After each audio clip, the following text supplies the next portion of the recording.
Que s'est-il passé?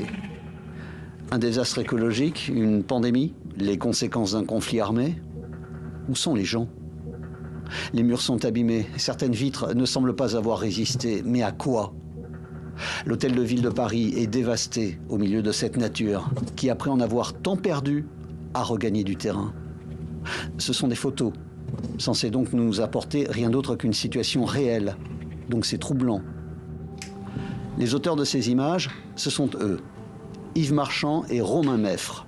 Des États-Unis au Japon, en passant par l'Europe, avec leur chambre argentique, ces deux photographes, depuis 25 ans, parcourent les ruines. Celles des théâtres, des cinémas, des lieux de fête, des usines, des sites industriels, des salles de contrôle de centrales électriques, des centrales à charbon. Une île japonaise abandonnée avec ses administrations, ses appartements, ses ex-lieux de vie.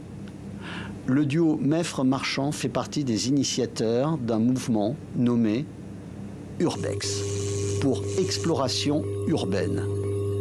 Un travail dans la ville de Détroit a été salué il y a 15 ans par la une de Time Magazine. Aujourd'hui, les ruines qu'ils exposent sont donc celles de Paris. Mais cette fois, pas question d'appareils photo et donc d'images réelles. Celles-ci viennent d'un ordinateur relié à l'intelligence artificielle qui répond à des demandes du style « Fais-moi une image de la tour Eiffel en ruine ». Et voilà le résultat.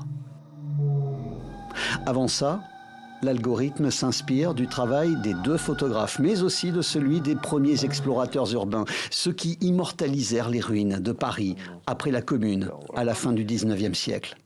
Une fois tout cela digéré, place à l'IA. Tout le jeu a été sur les centaines d'itérations qu'on a faites, de choisir les bonnes et de petit à petit les améliorer.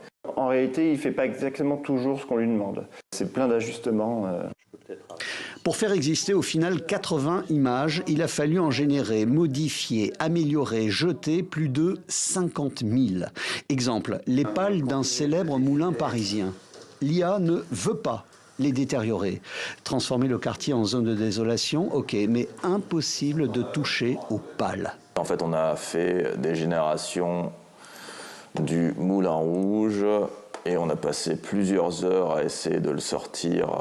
Voilà, elles sont là. En commençant à minuit, en finissant à 2-3 heures du matin, on a fait plusieurs centaines d'itérations et on voit qu'invariablement, voilà, le Moulin Rouge est en bon état et pimpant et très rouge, malgré le fait qu'on demandait à l'IA, en lui suggérant des images de moulins désaffectés, enfin vraiment délabrés, de casser, d'abîmer les ailes du Moulin Rouge. Et ça, c'était le 24 avril. Or, on ferme le PC à 2 heures du matin en se disant voilà, qu'on gérera ça plus tard sur Photoshop. Et ce qui se passe, c'est que voilà, 24 heures plus tard, on apprend que les ailes du Moulin Rouge sont tombées mystérieusement pendant la nuit sans raison. Donc évidemment, ça nous a fait un peu peur, un peu frissonner sur le moment.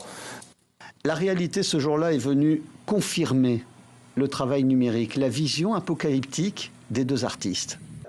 Ce travail sur les ruines imaginaires de Paris peut être pris pour un avertissement à ces villes qui sont allées trop loin face à cette nature que l'on s'efforce de ne plus respecter.